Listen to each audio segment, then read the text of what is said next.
l'appelle la reine des classiques ou encore l'enfer du Nord. Paris-Roubaix fascine, que l'on soit féru de vélo ou pas. Paris-Roubaix, les pavés de l'éternité, un podcast du département du Nord, raconté par l'historien du cyclisme Pascal Sergent et le journaliste Jean-Baptiste Alloire.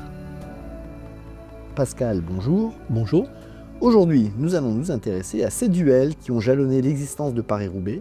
Actuellement, quand on parle de duels, on pense au néerlandais Mathieu van der Poel et au slovène Tadej Pogačar. Forcément, il y a d'autres duels qui ont forgé son histoire depuis 1896. Tout d'abord, Pascal, à quel moment peut-on dire qu'il y a duel entre deux coureurs et qu'est-ce qui fait la légende de ces duels ?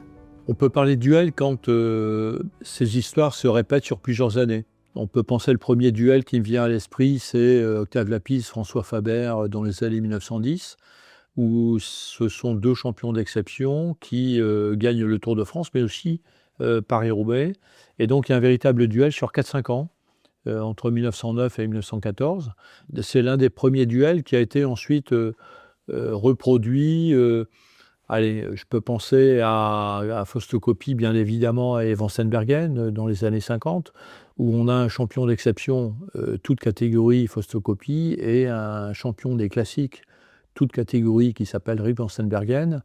Et les deux hommes vont s'affronter à plusieurs reprises, notamment en 52, où les deux coureurs arriveront seuls sur le vélodrome. Et là, naturellement, il n'y a pas de sprint parce que Van Steenbergen est beaucoup plus rapide.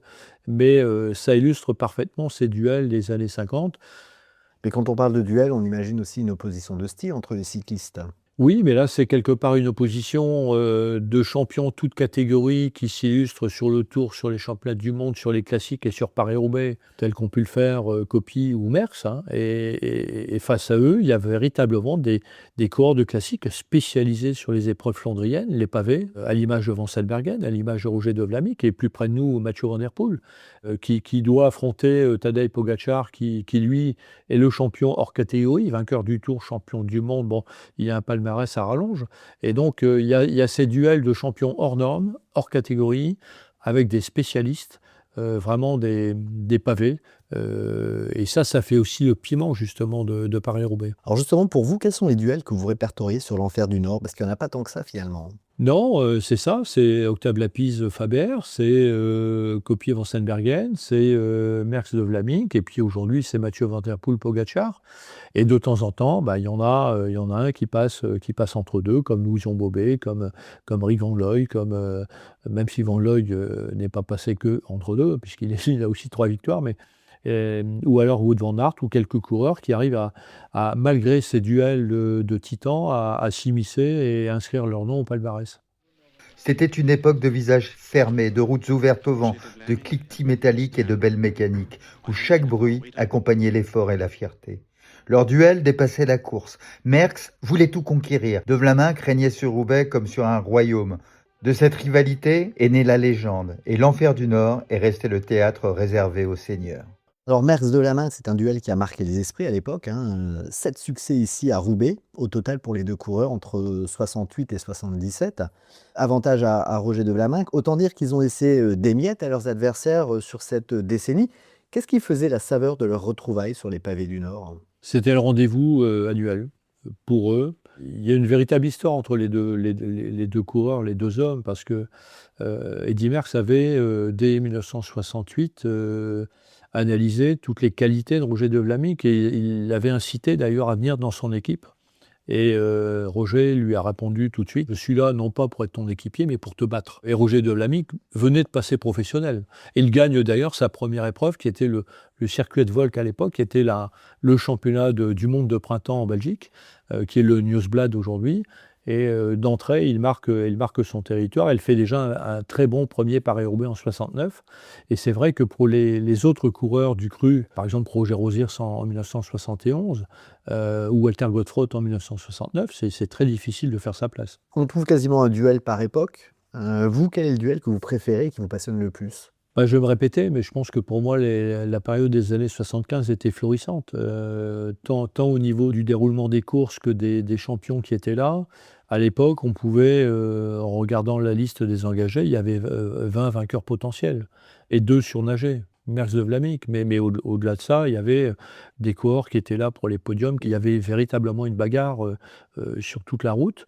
Aujourd'hui, on a un peu ça, on retrouve un peu ça avec ce cyclisme flamboyant d'aujourd'hui, avec des champions qui sont, on va répéter, mais Mathieu Van Der Poel, Pogacar, ou Van Aert, Mats Pedersen, Filippo Ganna et quelques autres encore. Hein. Ils nous offrent un spectacle vraiment florissant et vraiment très attractif. Mais je pensais que vous m'auriez dit Fausto Coppi parce que c'est votre coureur préféré. Oui, mais pour moi, Coppi est tournant, donc évidemment. Tous les yeux se tournent vers deux géants. Tadej Pogacar, insatiable, venu défier une terre qui ne lui a jamais vraiment appartenu.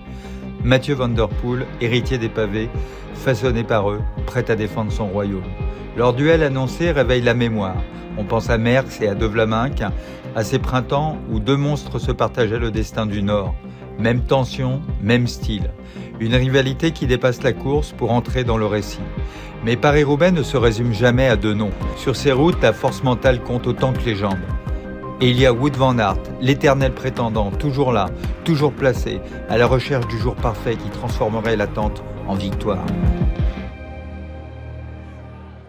Là, on est en 2025, c'est prémonitoire ce que raconte Antoine Dill dans son commentaire. Quel regard vous portez justement sur ce duel entre Mathieu Van Der Poel et Tadej Pogacar? Parce qu'au début des années 2020, on aurait plutôt parié sur un duel de spécialistes entre Mathieu Van Der Poel et Wout van Aert. Et puis, il y a eu la venue du Slovène sur Paris-Roubaix qui a totalement rebattu les cartes. Oui, non seulement sur Paris-Roubaix, mais sur toutes les épreuves. San Remo, le Tour des Flandres, Liège, le Tour de Lombardie. On a l'apparition d'un phénomène qui bouleverse complètement le cyclisme et son histoire. Il arrive avec toutes ses qualités. On a l'impression qu'il s'amuse sur son vélo et donc ce qui fait aussi sa force. Il semble hermétique à toute la pression qu'il y a autour de lui.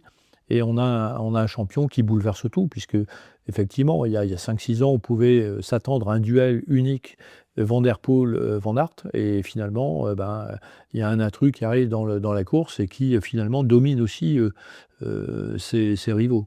Mais d'une certaine manière, on est plutôt sur une continuité entre spécialistes de classique et grands champions. Rik van Sandbergen, Fausto Coppi, Roger de Vlaminck, Eddy Merckx, et aujourd'hui, Mathieu Van Der Poel et Tadej Pogacar. C'est là tout le sel de Paris-Roubaix, cette capacité à construire des intrigues autour d'un événement. C'est-à-dire que les champions en normes, on peut y rajouter bien sûr Bernard Hinault, mais là il n'y avait pas vraiment de duel. Mais ces champions hors normes ont compris l'importance de gagner à Roubaix. Un vainqueur à Roubaix rentre dans l'histoire non seulement du cyclisme, mais du sport en général. La plupart des champions qui ont la capacité peut-être de pouvoir gagner se mettent en tête toujours à un moment ou à un autre de gagner. C'est l'exemple de Bernard Hinault, on en parlait. Bernard avait une aversion complète pour Paris-Roubaix, mais il avait compris que c'est une épreuve qu'il fallait gagner. On mettait en doute ses capacités, comme pour Coppi d'ailleurs, dans les années 50. On mettait en doute ses capacités de pouvoir gagner à Roubaix. Et quand il a eu l'opportunité, maillot de champion du monde sur les épaules, il n'a pas loupé. C'est aussi la motivation de Pogacar et de quelques autres qui se disent, bon, il y a bien sûr le Tour de France, mais il y a aussi Paris-Roubaix. Et si je peux accrocher Paris-Roubaix, ça complétera bien sûr le palmarès d'une manière très très importante. Bernard Hinault, lui, n'a pas fait les choses à moitié parce qu'il a battu et Moser et De Vlaminck. Oui, il y avait un sprint royal, c'était vraiment quelque chose d'extraordinaire quand il est arrivé. Il a battu les spécialistes sur leur terrain. Avec Pogacar, on se demande toujours ce qui va se passer. Parfois, on a la réponse presque d'avance. Là, sur Paris-Roubaix, on ne l'a évidemment pas, puisque le maître de Paris-Roubaix, aujourd'hui, s'appelle Mathieu Van Der Poel. Les voir attaquer de très loin n'est finalement aujourd'hui plus surprenant, même si c'est quelque chose de récent. En fait, ces attaques lointaines, elles datent d'il y a une demi-douzaine d'années seulement. Ils ne regardent pas où ils sont dans la course, ils ne regardent pas qu'ils sont à 100 bornes de l'arrivée. Et c'est pour ça que ce sont deux grands champions et que c'est des fous un petit peu dans leur tête. Ils cassent un petit peu tout le mythe de dire que Roubaix est une course où il faut vraiment aller le plus loin possible avec ses équipiers pour économiser un tout petit peu d'énergie pour faire la différence dans le carrefour de l'arbre. Et c'est vrai que là, eux, ils se lancent dès la truée d'Arambert. Christian Prudhomme, directeur du cyclisme chez ASO, et Steve Chenel, l'ancien coureur, parlent d'attaques lointaines. C'est Paris-Roubaix qui évolue ou ce sont les acteurs qui impriment un nouveau rythme à la course? Ce sont les acteurs. On est dans une nouvelle génération qui ne compte pas. Donc il y a eux, mais aussi on peut y ajouter Remco Evenepoel, qui lui est dans Liège, part à 50-60 km de l'arrivée. Ce sont des coureurs qui ne calculent pas.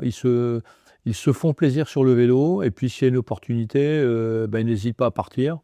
Et c'est ce qui fait justement ce cyclisme flamboyant d'aujourd'hui. On retombe un peu sur le cyclisme des années 50 ou des années 30, où les coureurs ne calculaient pas, et puis ils partaient, ils s'échappaient. Ça fonctionnait, c'était bien. Ça fonctionnait pas, c'était pas grave, ils remettaient ça le lendemain. Et on tombe dans un cyclisme qui est aujourd'hui très très intéressant pour le public cycliste, mais aussi pour le grand public. C'est-à-dire, je suis fort, j'y vais, j'attends personne. Oui, il n'y a pas de calcul. Il y a une opportunité, il reste 100 km, et on y va. Il est là, hein. Oh garçon, félicitations. Il a gagné 2 fois Paris-Roubaix du Clos La Salle. Bravo. Et toi, tu vas en gagner 4, toi. Voilà. Si on se réfère aux résultats qu'il a déjà obtenus, je crois qu'il est plus fort que le papy et plus fort que le papa. Alors c'est peu dire. Pour Mathieu, c'est une course spéciale, je pense, parce que c'est vraiment une course qui est faite pour lui. C'est un peu mélange du cyclocross, route, tactique. À chaque départ de course, il le dit lui-même souvent, il prend le départ pour gagner. Vous aurez reconnu Raymond Poulidor et qui parle de son petit-fils, Mathieu Van Der Poel, à l'aube de sa carrière, et sa maman. Pascal, comment avez-vous vécu cette édition 2026 avec le retour du Belge Wout van Aert sur le devant de la scène de Paris-Roubaix ? Ça a été fabuleux. Toutes les personnes qui ont suivi cette arrivée, que ce soit au Vélodrome ou alors devant la télévision, ont apprécié d'une part la course, parce que c'était une course vraiment qui a été très, très enjouée, très, très importante, très ambitieuse pour beaucoup de coureurs, mais c'est vrai que la victoire de Wout van Aert est un peu, on peut considérer un peu comme le couronnement de sa carrière, puisque on l'estimait flandrien, et donc spécialiste des épreuves du classique flandrienne, et il n'avait que, bien sûr, entre guillemets, un succès dans Milan-San Remo, dans les monuments. Et on attendait sa victoire de Van Aert depuis des années, puisque on sait qu'il est très motivé dans cette course, mais il faut dire que Wout van Aert a très souvent été victime de malchance, des crevaisons, des chutes, des fractures, et donc ce qui a entravé une grande partie de ses campagnes flandriennes. Et aujourd'hui, c'est un juste retour des choses. Il avait les qualités, ça fait plaisir à tout le monde.